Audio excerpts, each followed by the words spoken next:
We know that there is a challenge currently with supporting appropriate advocacy and standing up for oneself and not using physical aggression. So right now we have either no response at all or physical aggression to block. So hitting, pushing, or throwing items. Say that sister is coming in and trying to force changing into swim clothes. And we know it's not time for swim. Sister is feeling very, very obsessive about swim. And so instead of doing what we have practiced, blocking, moving to the bedroom, remaining in there until it is stopped, we're either pushing or we're taking the bag of swim things and we're throwing it across the room.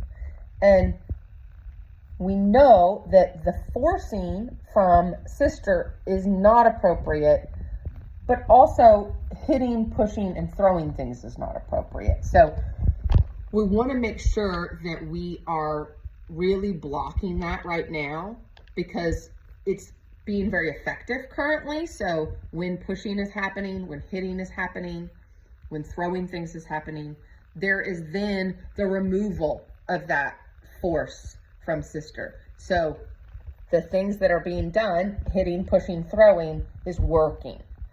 We want for what to work is to block, to sign, stop, or to simply walk away.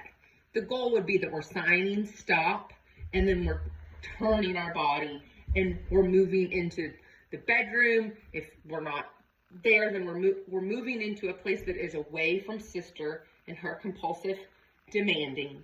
And then we're remaining there doing a preferred activity. It's certainly not a timeout or something. We're just moving away. So we've signaled this has to stop, and then it has to work.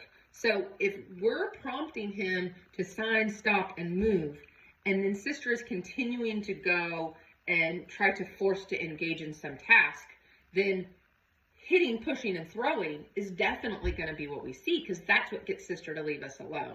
So it's really important that we're working on stop, move away, move to this opposite area. And then as caregivers, we're really going to have to work to support that is effective, that we're redirecting sister to a different task. We're redirecting her to a different area. We're going through some of her strategies to help shift from this compulsive behavior to an alternate appropriate behavior.